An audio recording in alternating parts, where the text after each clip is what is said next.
लाईफमध्ये सगळ्यात तुमचा टफेस्ट मोमेंट कोणता आणि तुम्ही ते कसे हँडल केले?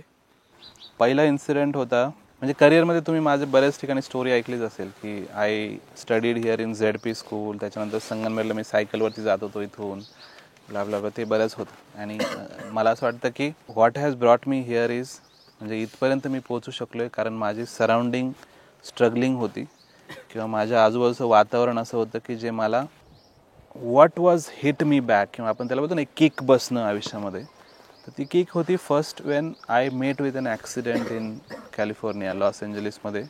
2016ला माझा एक ॲक्सिडेंट झाला होता. I was driving with 90 miles per hour speed, आणि समोरून एक अपोजिट साईडने एक लेडी आली आणि तिने माझ्या गाडीला बँग केलं आणि माझी गाडी पूर्णपणे तुटली. लकीली त्यातून मी बाहेर पडलो, म्हणजे दरवाजा तुटला, एअरबॅग फ्लोट झाली आणि त्यातून मी बाहेर पडलो. आणि त्या रस्त्यावरती मी खाली असं फक्त बसून होतो. चांगले कपडे होते, सगळं चांगलं होतं, गाडीतून बाहेर फेकलो गेलो आणि रस्त्यावरती बसलो आहे. And I sat there for 5 minutes. म्हणजे पहिल्यांदा काहीच समजत नव्हतं झालं काय. म्हणजे ॲक्सिडेंट झाल्यावर तुम्ही विचार करा की सगळी कार तुटली आहे, धूर चालला आहे सगळा, आणि मी बाहेर पडलो आहे. आणि मी विचार करत होतो, वाचलो की तुम्ही लाईफमध्ये एवढा स्ट्रगल केला आहे, अमेरिकेपर्यंत आला आहे, रात्रीचा दिवस करून मेहनत केली, आणि आज जर मी या क्षणाला इथे मेलो असतो तर त्या मेहनतीचा काय फायदा, राईट? सो त्या रस्त्यावर त्या 5 मिनिटाने मला रिअलायझेशन केलं की life is not all about money, it's not all about your status, it's about are you happy or have you done what you wanted to do in life. म्हणजे आतापर्यंत तुम्ही ते सगळं केलं आहे का जे तुम्हाला करायचं होतं, आणि ते काहीच नव्हतं. त्या 5 मिनिटाने मला सांगितलं की you have to think in different direction. आणि देअर आय डिसाइडेड की no, I don't want to be in America, I don't want to earn lot of money, but मला ते काय करायचं आहे ते मला केलं पाहिजे. So that was a first kick off my life, जिथे माझे विचार करण्याची पद्धत बदलली. कारण तिथे मला शेवट दिसला होता आणि त्यातून मला असं वाटलं की no, now I want to use my life to do something what I wanted to do always. म्हणजे लहानपणापासून जे स्वप्न बघितलं त्याच्यामध्ये.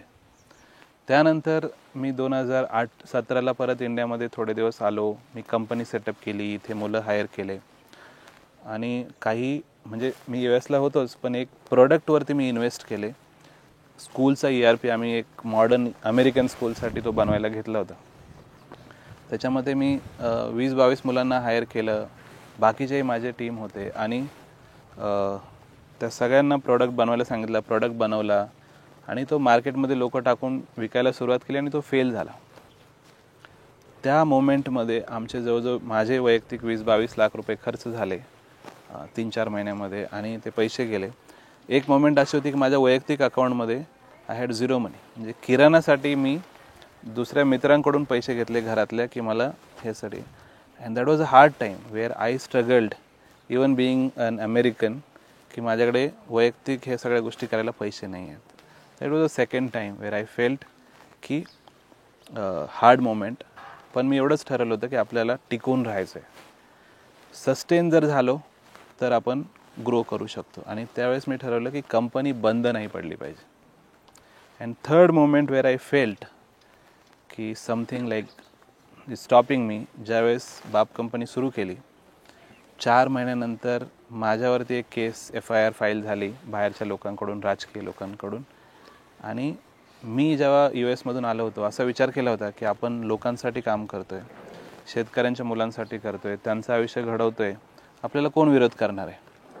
माझ्या अकाउंटमधले करोडो रुपये मी ह्या सगळ्या गोष्टींमध्ये टाकले होते, सगळी इन्व्हेस्टमेंट झाली होती, आणि 3-4 महिन्यामध्ये अशा केसेस पडल्या, आणि बाहेर सगळी चर्चा सुरू झाली की हे लोक फ्रॉड करतायत, हे करतायत, ते करतायत. त्यावेळेस आतून थोडंसं मी घाबरलो होतो की मी कधीच ह्या राजकीय गोष्टींचा विचार केला नव्हता. मी कधीच असं वाटलं नव्हतं की मला कोणी विरोध करेल, आणि अचानक तो खूप मास विरोध सुरू झाला.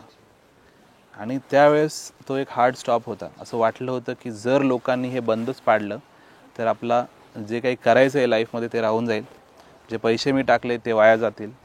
बट देन आय डिसायडेड की ह्या सगळ्या गोष्टींना इथेच उभं राहून आपण याला सामोरं जायचं, कोणालाही घाबरायचं नाही. म्हणजे जेव्हा FIR झाली होती, माझ्या वकिलांचा फोन आला, म्हणे तुम्ही तिथे थांबू नका, पोलीस कधी येतील तुम्हाला उचलतील. बरेचसे मित्र इथे बोलत होते की तुम्ही कॅम्पसमध्ये थांबू नका, तुम्हाला कुठेतरी निघून जायला पाहिजे, पोलिसांच्या हाती लागता कामा नये. आणि त्यावेळेस थर्ड इयरचे जे आत्ता जे स्टुडंट आहे ते फर्स्ट इयरला होते. त्या दिवशी सुट्टी होती, सगळे मुलं घरी जात होते. त्यांना जेव्हा कळलं असं झालं आहे, मुलांनी फोन केले, सर आम्ही परत येतो आहे, आम्हाला काही घरी जायचं नाही आहे. आणि ते 150 मुलं 100-150 मुलं परत कॅम्पसमध्ये रात्रीचे आले. आणि तेव्हा मी ठरवलं की आज मी एकटा नाही आहे, माझ्याबरोबर हे 150-200 मुलं आहेत. दुसऱ्या दिवशी त्यांचे पालक आले, त्या पालकांची एक सभा झाली. म्हणजे त्यांचे पालक आणि ते मुलं सगळे आमच्या सोबत उभे होते. आणि तेव्हा ठरवलं की आता आमदार काय, खासदार काय, किंवा मुख्यमंत्री किंवा पंतप्रधान काय, कोणीही आलं तरी बाप कंपनी बंद होणार नाही, कारण आपण आज 400 लोक आहोत तिथे. And that's where I decided. कारण तिथे मला एक चांगली टीम मिळाली होती. म्हणजे त्याच्या अगोदरपर्यंत मी एकटा होतो. त्यानंतर मला कळालं की हे सगळे मनापासून माझ्यासोबत आहेत. And that's how we could take this company to this level. आणि ही अजून याच्या 100 पटीने मोठी होणार आहे. आणि त्यात तुम्हा सगळ्यांची तशीच गरज लागणार आहे जशी त्या मुलांनी आपल्याला त्यावेळेस साथ दिली होती. दिस इज व्हॉट हॅपन्स.